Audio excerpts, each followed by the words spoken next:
Zoom చేసేసరికి ఈ వ్యక్తిని మన పోలీస్ రికార్డ్స్లో ఉన్న క్రిమినల్స్తో మ్యాచ్ చేసి చూడండి అనగాని సరే మేడం అని చెప్పనేసరికి ఈలోపు కావ్య స్పృహలోకి రావడానికి 48 అవర్స్ కానీ తర్వాత కానీ స్పృహలోకి రాదు. చాలా బలంగా గుండెలకి కొంచెం ఇంచి గ్యాప్లో బుల్లెట్ తగిలింది. అదే గుండెలకు తగిలింటే స్పాట్లోనే చనిపోయి ఉండేవారు అని చెప్పనేసరికి రాజ్ వెళ్ళిన వేళ విశేషం అస్సలు బాగోలేనట్టుందని. కానీ అలా ఎందుకు అనుకోవాలి అపర్ణ, వేళ విశేషం బాగున్నందువల్లే కదా కావ్యకి ఏమీ కాలేదు, లేదంటే ప్రమాదం జరుగుండేది కదా. పైగా స్వామివారి దర్శనం చేసుకొని మరీ బయటకు వచ్చినందువల్లే కావ్యకు ఏం కాలేదు అంటూ అపర్ణకైతే ఇందిరాదేవి ధైర్యం చెప్తుంది. చెప్పేసరికి ఈలోపు అప్పు ఈ పని మీద ఇలా తిరుగుతూ ఉంటుంది.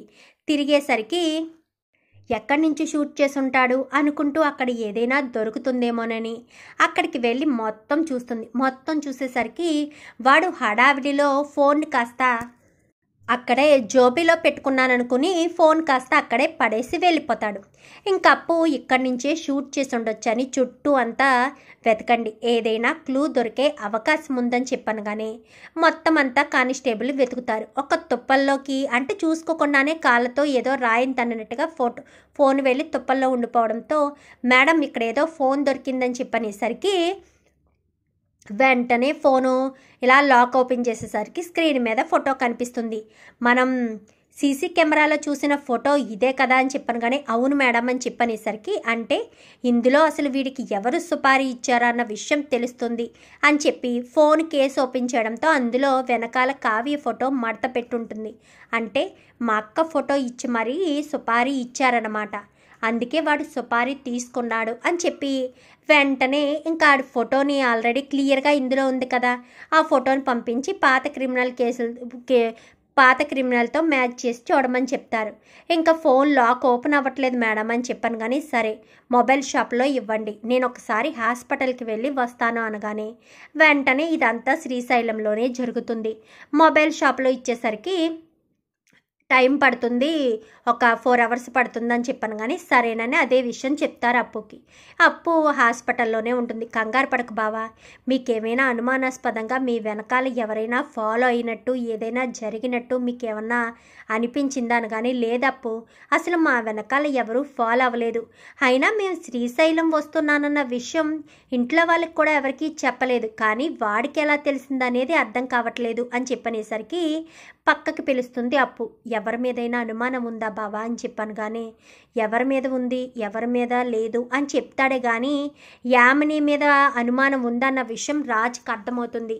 కానీ యామినియే ఇదంతా చేసిందని కూడా అనుకుంటాడు. కానీ ఆ విషయం బయటికి చెప్పలేడు కదా, చెప్తే స్టోరీ మొత్తం చెప్పాలన్న ఉద్దేశంతో రాజ్ అయితే ఎవరి మీద లేదు అని చెప్పనేసరికి ఈలోపు మొబైల్ షాప్ నుంచి ఫోన్ రానే వస్తుంది. మేడం ఫోన్ లాక్ ఓపెన్ అయిందని కానీ గబగబా వెళ్తుంది అప్పు. వెళ్ళేసరికి ఇందులో ఉన్న ఫోన్ నెంబర్స్ అని చెప్పాను. కానీ ఈ కాల్స్ అన్నీ లాస్ట్లో వచ్చినాయి మేడం అనగానే కాల్ రికార్డ్ ఉందా అని చెప్పనేసరికి ఉంది మేడం అని చెప్పి కాల్ రికార్డ్స్ కాస్త ఓపెన్ చేసి చూపించమంటుంది.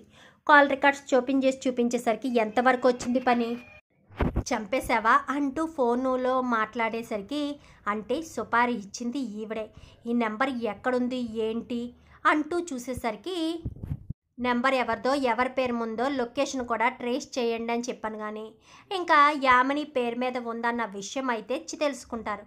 తెలుసుకున్న తర్వాత యామిని పేరు మీద ఉందా, ఇంటి అడ్రస్ ఎక్కడ అని చెప్పాను. కానీ పలానా చోట ఇంటి అడ్రస్, అలాగే ఆ నెంబర్కి కాల్ రికార్డింగ్స్ కూడా అనగానే ఎలాగా ఇందులో రికార్డ్ అయింది కదా ఆ కాల్ రికార్డ్స్తో ఇంకా తనని అరెస్ట్ చేయడానికైతే అప్పు అక్కడికి వెళ్తుంది.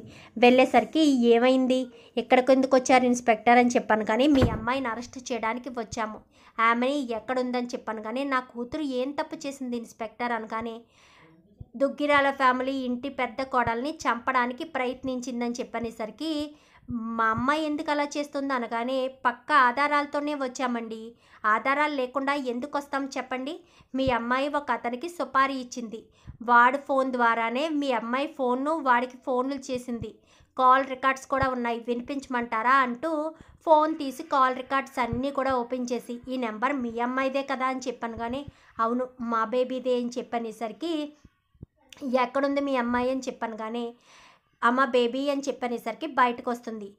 యామిని అంటే అని చెప్పాను కానీ నేనే, మీరెందుకు వచ్చారు అని చెప్పాను కానీ యు ఆర్ అండర్ అరెస్ట్ అనేసరికి ఒక్కసారిగా యామిని షాక్ అవుతుంది. నేనేం చేశాను అని చెప్పాను కానీ దుగ్గిరాలింటి కోడలు కావ్యని హత్య చేయాలని ఒకటితో సుపారీ తీసుకుని మరీ హత్య చేయించారు కదా, వాడికి సుపారీ ఇచ్చి అని చెప్పనేసరికి ఒక్కసారిగా షాక్ అయిపోతుంది. నేను చేయలేదు అనగాని మీ కాల్ రికార్డ్స్ అన్నీ మా దగ్గర ఉన్నాయి మేడం, ఇంకా మీరెందుకు మాట దాటేయాలని అనుకుంటారు, మీరు ఏం చేసినా మాట దాటేయడం ఏమీ ఉండదు, పక్కా ఆధారాలతోటే పక్కా ప్రూఫ్స్తోనే మిమ్మల్ని అరెస్టు చేయడానికి వచ్చాము, మీరు మాకు కోఆపరేట్ చేస్తే బాగుంటుంది అని చెప్పనేసరికి ఇంకేం చేస్తుంది, ఏం చేయలేక ఇంకా యామినిని కాస్త అరెస్ట్ చేసి జైల్లో పెడతారు.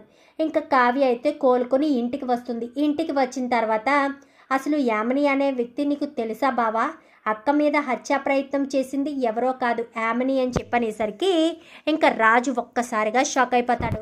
నీకు తెలుసా బావా అని చెప్పాను కానీ ఇంకా రాజు తన కాలేజీ స్టోరీ, యామిని మనస్తత్వం, యామిని రాజుకి ఇచ్చిన వార్నింగు, రాజు యామినికి ఇచ్చిన వార్నింగు, మొత్తం విషయం అంతా కూడా చెప్తాడు. ఇంత ప్రెజర్ ఉన్నప్పుడు మాకు చెప్పాలి కదా రాజు, మేం మాట్లాడే వాళ్ళం కదా అనగానే తనతో ఎవరు మాట్లాడినా ఎలాంటి యూజ్ ఉండదు డాడీ, అదొక మూర్ఖురాలు, దానికి ఎంత చెప్తున్నా అర్థం కాదు అని చెప్పాను కానీ అలాంటి వాళ్ళకి పిచ్చి ఆసుపత్రులే బెటర్ బావా అని చెప్పనేసరికి అది అక్కడి నుంచే వచ్చింది, అయినా నన్ను పెట్టుకుని టార్చర్ పెడుతుంది, ఇప్పుడు కావ్య మీద ఎలా అటాక్ చేసిందని చెప్పనేసరికి లక్కీగా బుల్లెట్ పైకి తగిలింది కాబట్టి సరిపోయింది, లేదంటే డైరెక్ట్ హార్ట్లోకి వెళ్ళుంటే ఎంత పెద్ద ప్రమాదం జరుగుండేది, ఈ విషయం ముందే చెప్పుంటే తగిన జాగ్రత్తలు తీసుకునే వాళ్ళం కదా, అయినా మేము శ్రీశైలం వెళ్తున్న విషయం ఎవరికీ తెలియదు, కానీ తనకు మాత్రం ఎలా తెలుసు అంటే ఇంట్లో వాళ్ళే ఎవరో చెప్తున్నారు, అయినా ఇంట్లో వాళ్ళకు కూడా తెలియదు కదా రాజ్, మీరు శ్రీశైలం వెళ్తున్నారన్న విషయమే మాకు చెప్పలేదు కదా అని చెప్పాను కానీ మరి మన ఇంట్లో ఎవరికీ తెలియనప్పుడు మా ఇద్దరి మధ్య జరిగిన డిస్కషన్ తన దాకా ఎలా వెళ్ళింది, తనకు మాత్రమే మేము శ్రీశైలం వెళ్తున్నామని ఎలా తెలిసింది అని చెప్పి రాజ్ అనేసరికి ఇంకా కావ్య అయితే ఏం మాట్లాడకుండా సైలెంట్గా ఉంటుంది. కళావతి చెప్పదు, నేను అయితే దానికి చెప్పే అవకాశం లేదు, దాంతో మాట్లాడమే నాకు ఇష్టం లేనప్పుడు మేము ఎక్కడికి వెళ్తున్నామో ఏం చేస్తున్నామో తనకెందుకు చెప్పాలి, మరి అలాంటి తప్పుడు ఎవరో మా మాటలు సీక్రెట్గా విన్న వాటిని తనకి ముడివేశారు, ఎవరో ఇంట్లో తనకు హెల్ప్ చేస్తున్నారు అని చెప్పి అందరి మీద రాజు అనుమానపడతాడు. ఇంకా రుద్రాణి అయితే టెన్షన్ పడుతూ ఉంటుంది కానీ తన భయాన్ని బయటకు చెప్పదు, ఎందుకంటే ఇంట్లో ఉన్న రుద్రాణినే యామిని అయితే కొనేస్తుంది. ఇంట్లో జరిగే ప్రతి సీను, అలాగే ఫోటోలు పెట్టడం, ఇక్కడ ఈ శ్రీశైలం విషయం మొత్తం అన్నీ లీక్ చేసేది యామినికి రుద్రాణియే, లేదంటే హనీమూన్ ఏర్పాటు చేశారని కులు మనాలి వెళ్తున్నారని ఈ విషయాలన్నీ యామినికి ఎలా తెలుస్తాయి, ఇవన్నీ రుద్రాణియే యామినికి చేరవేస్తుంది. ఎవరు ఇక్కడి నుంచి ఇన్ఫర్మేషన్ ఇస్తున్నారో వాళ్ళు త్వరలోనే తెలుస్తుంది, వాళ్ళు ఎవరో తెలుసున్న రోజు ఖచ్చితంగా నేను వాళ్ళకి మీద రివెంజ్ తీర్చుకుంటాను, అప్పుడు నా చేతుల్లో వాళ్ళకు ఉంటుంది, తక్షణమే ఇంట్లోంచి బయటికి గెంటడానికి కూడా నేను వెనకాడను అంటూ రాజు గట్టిగా వార్నింగ్ ఇస్తాడు. ఒక్కసారిగా టెన్షన్ పడుతూ ఉంటుంది రుద్రాణి అయితే. పదకావ్య అంటూ కావ్యం తీసుకుని గదిలోకి వెళ్తుంది అపర్ణ. రాజ్ అయితే వెనకాలే వెళ్తాడు. కళావతిని చాలా దగ్గరుండి చాలా జాగ్రత్తగా చూసుకుంటాడు రాజ్. చూద్దాం మరి రాబోయే ఎపిసోడ్స్లో ఇద్దరూ కలిసి కుట్ర చేస్తున్నారన్న విషయం తెలిస్తే మరి రుద్రానికి ఎలాంటి గతి పడుతుందో. వీడియో నచ్చితే లైక్ చేయండి, ఛానల్ని సబ్స్క్రైబ్ చేసుకోండి, పక్కనే ఉన్న బెల్ సింబల్లో ఆల్ పై క్లిక్ చేయండి. ఎలా చేయడం వల్ల అందరికంటే ముందుగా చూడవచ్చు.